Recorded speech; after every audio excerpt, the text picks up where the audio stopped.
you too. I have,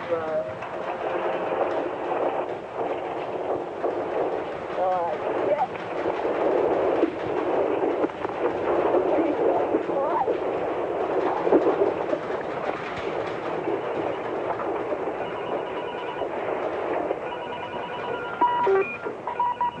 Right? This is that big one, man.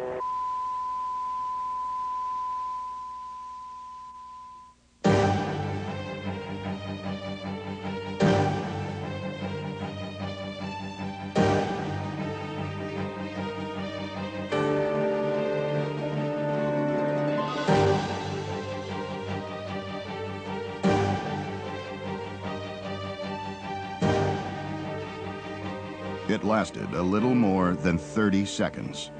It will remain etched in our minds forever.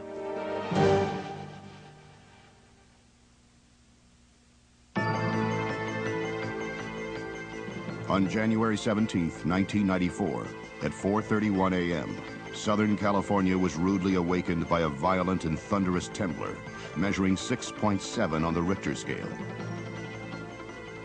The quake centered in the San Fernando Valley community of Northridge, severed gas lines, toppled homes and apartments, destroyed shops and businesses, and collapsed several major freeways throughout the Southern California region. The entire nation watched transfixed as early morning brought the first glimpse of the tragic aftermath of destruction and human suffering. Thousands of residents were left homeless, while scores of cities suffered through days without water, power, and basic transportation. California's main artery, Interstate 5, had collapsed at the 14 freeway interchange, taking the life of one LAPD officer with it, and leaving the communities of the Santa Clarita Valley literally cut off from the rest of Los Angeles.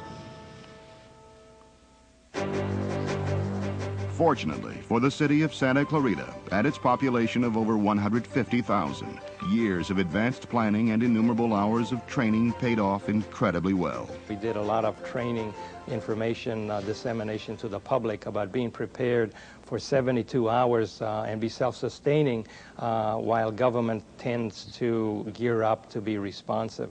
That was very helpful. I think the community was able to work with us, and it proved to be very successful. Within 20 minutes of the earthquake, municipal employees began to report to City Hall. By 5:35 a.m., City Hall had been determined to be damaged but habitable, and the Emergency Operations Center, or EOC, was opened. The initial communications to the county were made by the Emergency Communications Services, an amateur radio group. Essential phone lines and cellular phones worked only sporadically. Portable generators were the only power available for the EOC lighting, the Centrex phone system, and the radio batteries. City staff and emergency personnel responded to their pre-assigned roles as identified in the emergency plan.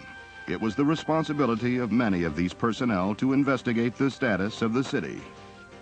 I think the success of the plan was in the preparation, in the staff knowing what to do, and in the staff being flexible, being willing to do whatever was needed, and really caring about making a difference and finding the solutions to everyone's problems. It quickly became clear that most of the city was without power or water, and that there were many fires and gas leaks throughout the community. By daybreak, all critical facilities had been inspected and their conditions logged. There were no building collapses. Henry Mayo Newhall Memorial Hospital was operational, but without water, as were most of the homeowners and businesses of the valley bordering Interstate 5. Isolation became a reality as the number of destroyed bridges and roadways were accounted for. Interstate 5 and Highway 14, virtually the only north and south links to the Santa Clarita Valley, were closed. KBET became the official disaster radio station. KBET did a remarkable job. They became the psychological crux of the whole community. They became the central point of the community and provided that vital information that really did make a difference to everyone. We had to support our disaster operations as well as bringing in the resources that we needed for the population here, water and food and shelter. Many structures would eventually be red-tagged as uninhabitable by building inspectors. As January 17th progressed, hundreds of residents, frightened to enter their homes and cut off from travel, would begin to pour into public parks. Additionally, hundreds of elderly residents living in group facilities had to be transported to safe housing, along with their medicines, oxygen tanks, and special needs. So began the city's immediate activation of the Care and Shelter Annex of the disaster plan. By nightfall on January 17th, over 1,000 people were in the care of the American Red Cross and the city of Santa Clarita. The first delivery of bottled water from the outside would arrive the following day, January 18th. Before the emergency was over, approximately 1.7 million gallons would be distributed by the city. There were two principal aspects of that. From the distribution site at College of the Canyons, we would put it on flatbed trucks and go out to the various sites where it would be put in people's cars and unload it off of these large trucks with our hand crews, the inmate crews. Then the California Conservation Corps would then take the individual bottles or boxes and put them in the trunks of the cars of the people who drove by. It was a very efficient operation. As major aftershocks to the 6.7 quake occurred, engineers and building inspectors re-examined the City Hall structure. A decision was made to move the EOC out of the City Hall building and into the adjacent parking lot. The move had to occur with no disruption of services or coordination of the emergency operations. The EOC and city operations continue to function out of tents and trailers in the parking lot until February 1st, 1994, when city staff moved to a temporary City Hall to resume municipal operations.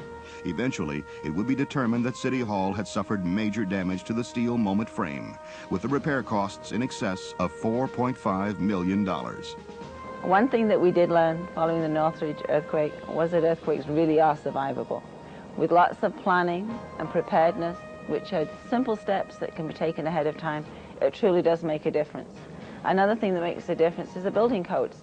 Our building codes in Southern California are a lot stronger than other places so that we can survive earthquakes.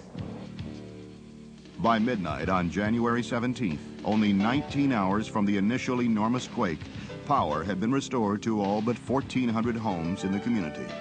The repowering of the system was coordinated in the Emergency Operations Center by Southern California Edison and Los Angeles County Fire and Sheriff's personnel.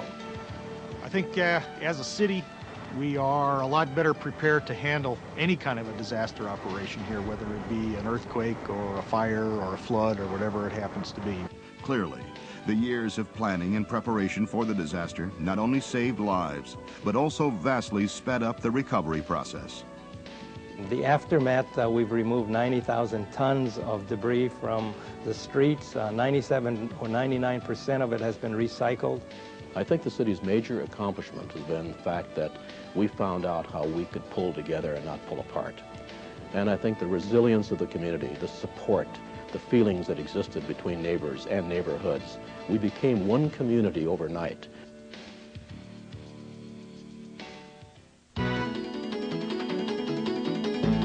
One year later, life in the Santa Clarita Valley is back to normal.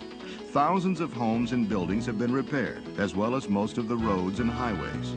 New construction is evident throughout the valley as the community continues to grow and prosper.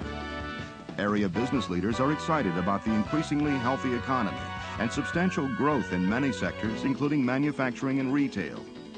And the city of Santa Clarita continues its progressive march into the new century, while providing its citizens with a wealth of city services, affordable housing, a stable business sector, and one of the nation's lowest crime rates. Santa Clarita, the city for the 21st century.